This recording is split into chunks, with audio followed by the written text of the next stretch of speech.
Good evening, everybody, and welcome to the Metal Magdalene with Jet right here on Metal Messiah Radio. Today is our Christmas special, and right now we have with us a special guest. We have Eric Cutler of the legendary Autopsy. Welcome to the show, Eric.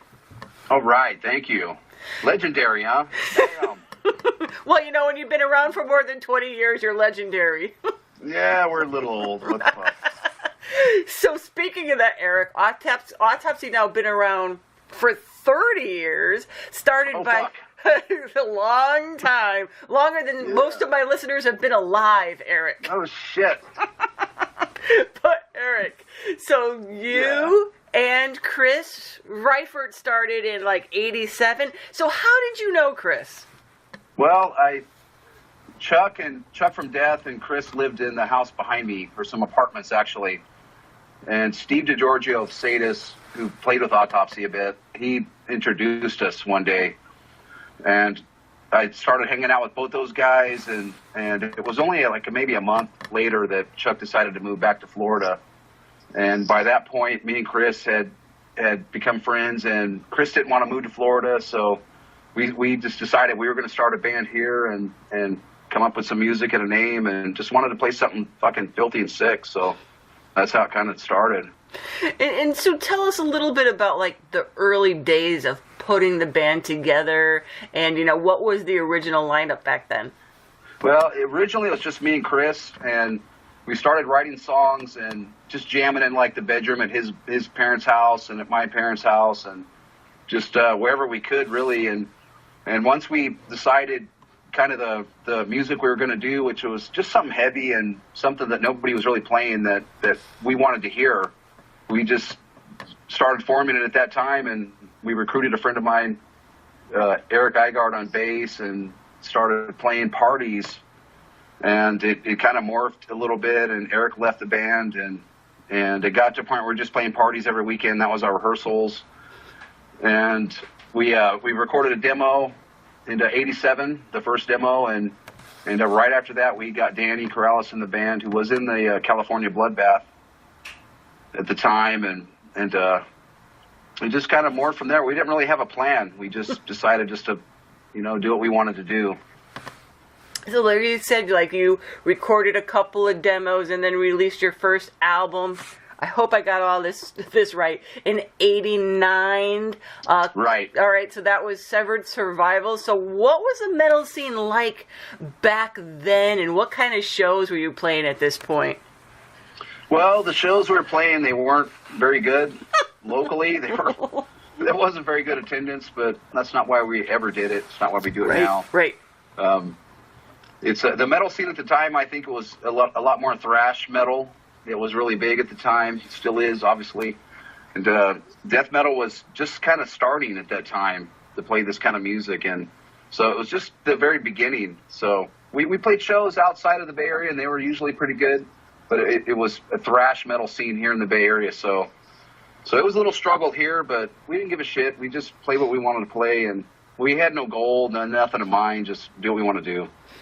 And what was your first actual major tour then, Eric? Well, we did a tour in Europe with Bull Thrower and Pestilence and Morgoth. Wow.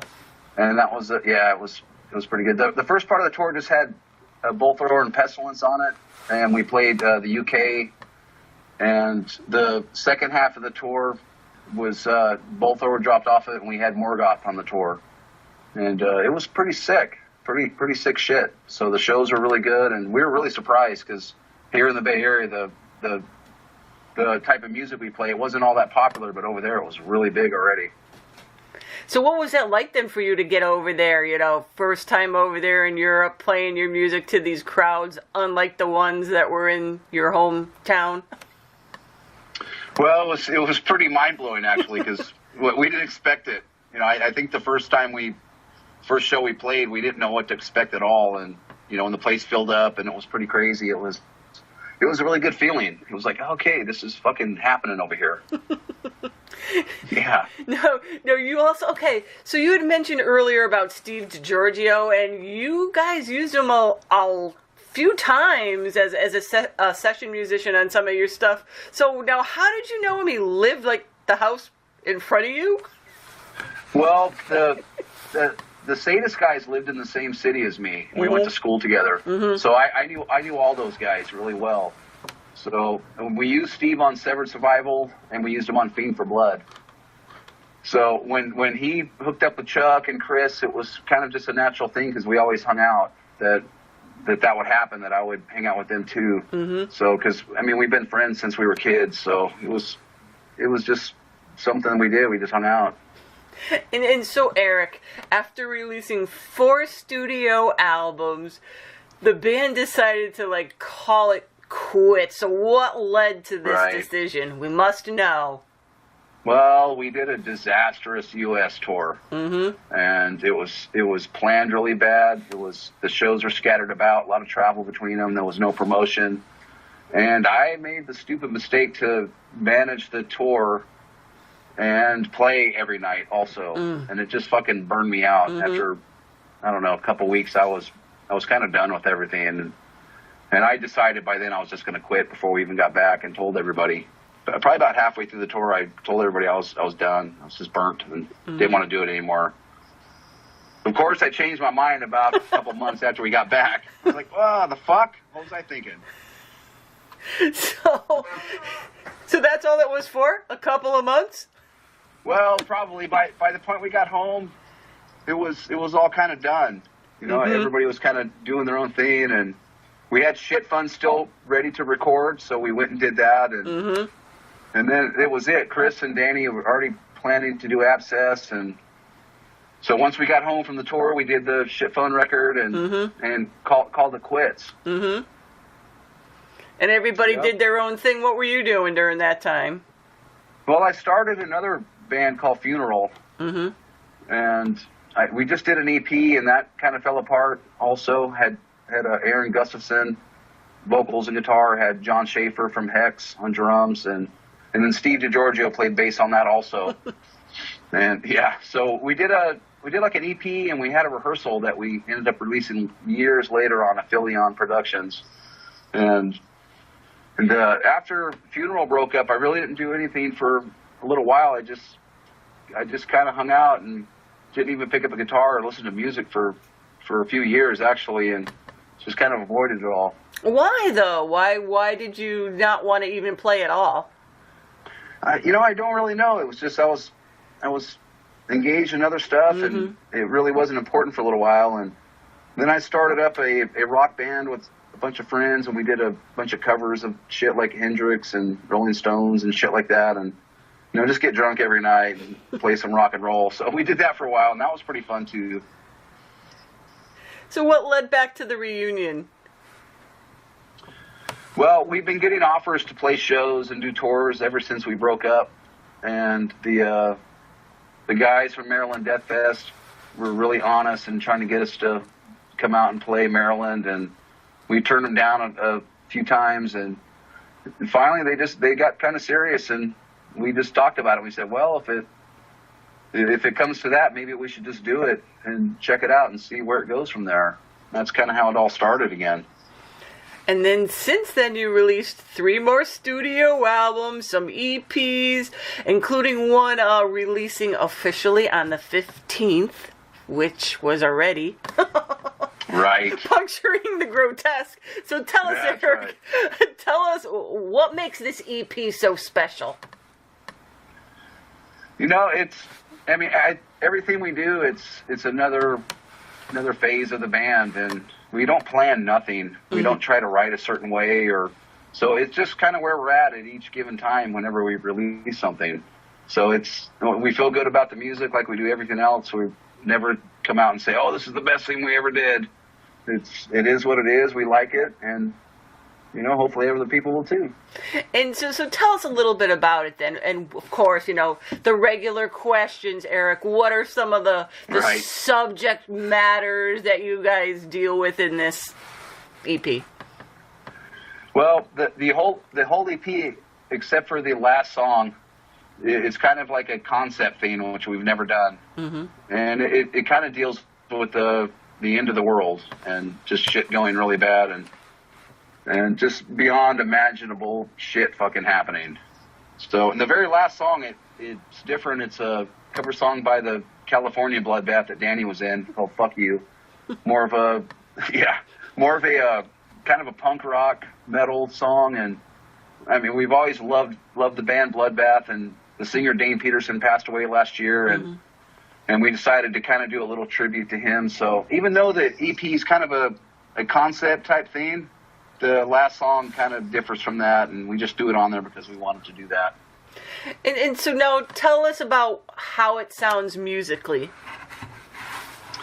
Well, it's a little bit all over the board. I think the Puncturing the Grotesque, the song itself, is kind of a little bit more of a punk vibe to it, punk feel, and a little bit of a Motorhead, Venom type riff going on. And of course, it's the only song on the whole EP that sounds like that. So, right. So, and nothing was planned. Again, we just kind of do what we do. So that song is what it is, and the rest of it's a little bit more classic Autopsy sounding.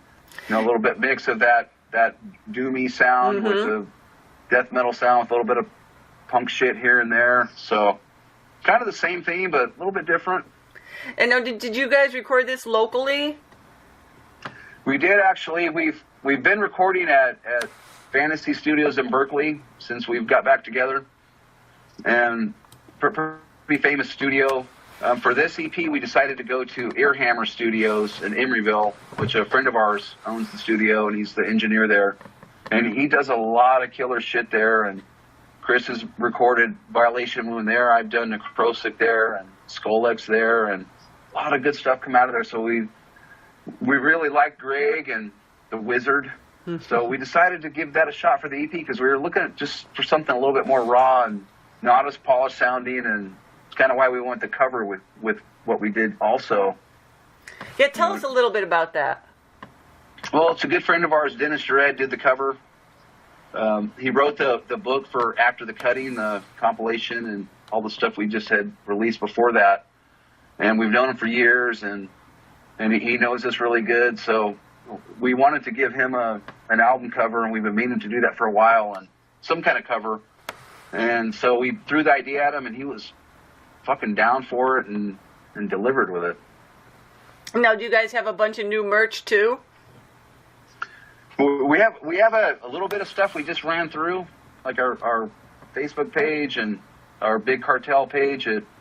Not a whole lot of stuff, just a Mental Funeral long sleeve and a short sleeve, tourniquets, hacksaws, and graves, short sleeve. So a girl's tank top with the logo on it. So we didn't run a whole lot of stuff.